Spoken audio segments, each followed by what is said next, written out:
Salut à tous, c'est Soya, bienvenue à l'actu Web3 et NFT du jour.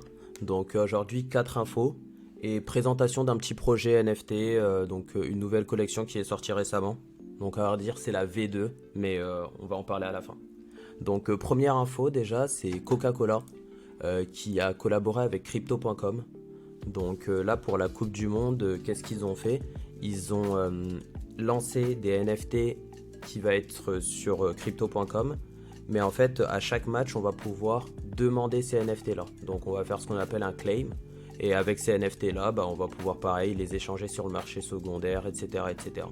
Puisque du coup, la Coupe du Monde, je ne sais pas si vous regardez les matchs, mais elle est vraiment sponsorisée par Crypto.com.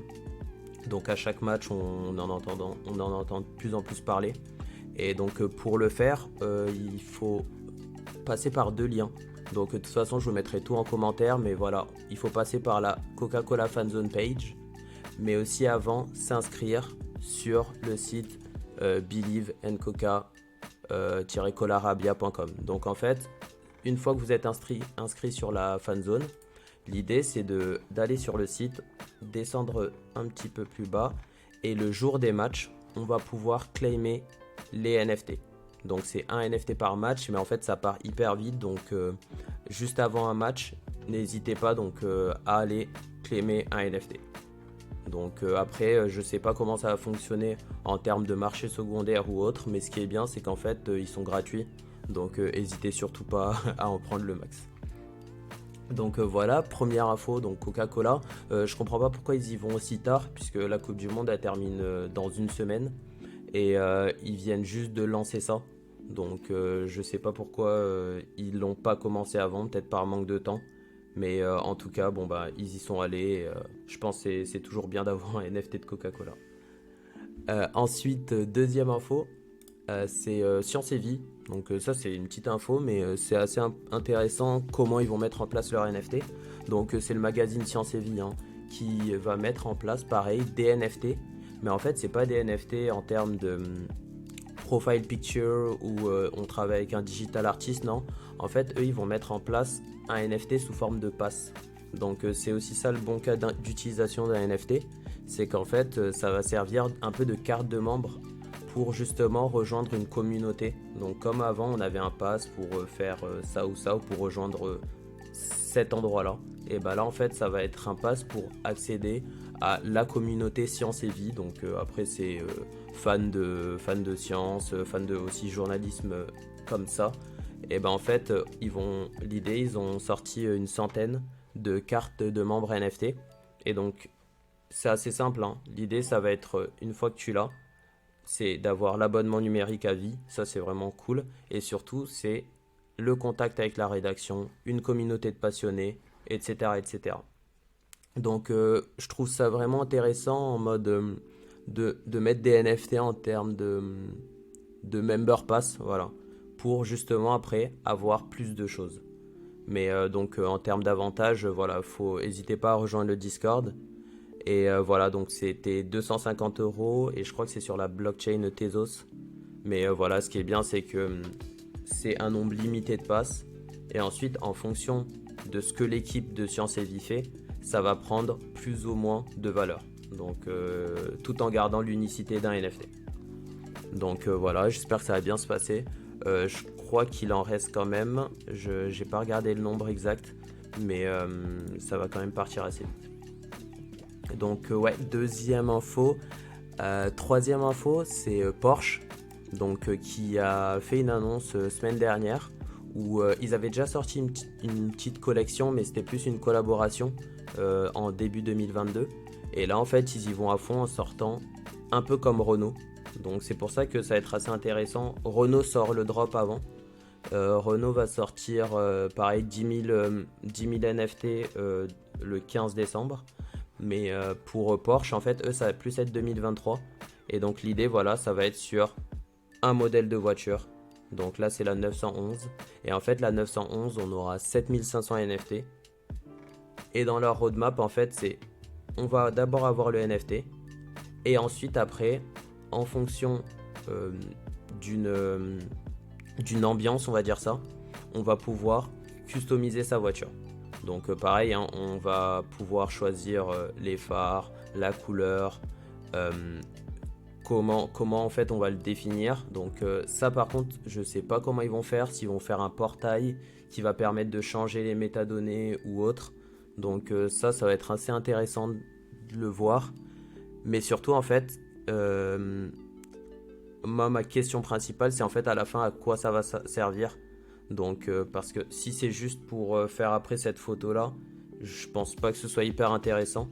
Mais ensuite l'idée c'est que si en fait on peut utiliser ce NFT là pour on va dire pour du jeu, donc en fait l'échanger avec d'autres NFT ou sinon même l'utiliser dans un jeu de course, et ben là ça peut être hyper intéressant puisque en fait on a un NFT unique que seuls nous pouvons utiliser dans un jeu. Mais je pense que c'est un peu trop tôt, mais on va voir plus tard ce qu'ils vont faire. De toute façon, je vous tiendrai au courant. Porsche, donc ça c'est 2023, donc ça c'est le drop qui va se passer, mais il y a un drop qui s'est fait il y a quelques jours et qui a pas trop réussi, c'est le drop de Toys R Us. Donc Toys R Us c'est vraiment le magasin de jouets qui a voulu lancer ses propres NFT. Donc l'idée hein, c'était de faire quoi? Je vais vous montrer Blueprint. Le Blueprint il avait l'air hyper intéressant, hein. Mais en fait c'était l'idée de sortir déjà une première collection de NFT. Donc sur Solana et basé sur Geoffrey la girafe. Donc c'est pas un personnage trop connu. Donc le problème de ça c'est que bon il y a plein de personnes qui sont venues sur le Discord. Mais en fait donc je crois qu'il y avait eu 20 000, 30 000 personnes. Mais en fait, au moment du drop, et ben en fait, il n'y a personne qui a acheté. Donc ça n'a pas du tout fonctionné. Bon bah là, ça fait quand même plusieurs jours qu'il est toujours pas sold out. Mais bon, là en vrai, il est à 99%. Donc là, c'est bientôt terminé. Je pense qu'il va sold out. Mais en fait, le problème, c'est qu'il a mis tellement de temps que là, il y a beaucoup de personnes qui ont moins confiance au projet. Bah déjà pour deux choses, c'est que le premier personnage qu'ils ont sorti, c'est pas un personnage hyper connu. Et surtout, en fait, c'est sur Solana. Et Solana, en fait, il n'y a pas beaucoup de personnes qui aiment faire des collections là-dessus. Puisque, en fait, c'est souvent connoté arnaque, scam. Pas comme Ethereum où les gens disent que c'est un peu des projets plus travaillés, on va dire. Donc c'est dommage, on va voir ce qu'ils vont faire, mais ouais c'est juste aussi la collaboration, ils auraient dû faire un personnage quand même plus connu que Geoffrey la girafe. Donc ouais c'était 7 Solana, on va voir comment ça va fonctionner, bah du coup là ça va bientôt sold out, j'espère que ça va quand même un peu plus monter, mais de toute façon je vous tiendrai au courant. Donc voilà, et puis dernière info, ça c'était juste vous présenter un projet qui était sorti il y a quand même un an, mais là ils ont fait déjà la deuxième version. Donc l'idée en fait c'est Invisible Friend. Donc ça a été créé par Marcus Magnusson, donc un digital artiste vraiment hyper fort. Et surtout en fait c'est pas seulement un digital artiste où il fait des images, il fait carrément des gifs. Donc on voit voilà que Invisible Friends c'était une collection de 5000 NFT qui était sorti. Donc là le floor price il est à 2 Ethereum, mais je me souviens que quand c'était sorti, c'était en avril-mai, et ben c'était je crois que ça avait commencé à 6 Ethereum, donc le truc hyper prisé, etc. Mais voilà, je trouve que c'est vraiment quali en termes de design et d'animation ce qu'ils ont fait. Et en fait déjà ce qu'ils ont fait, ils ont travaillé avec la marque de vêtements Kiss. Donc ils ont fait une collaboration pour sortir des NFT exclusifs.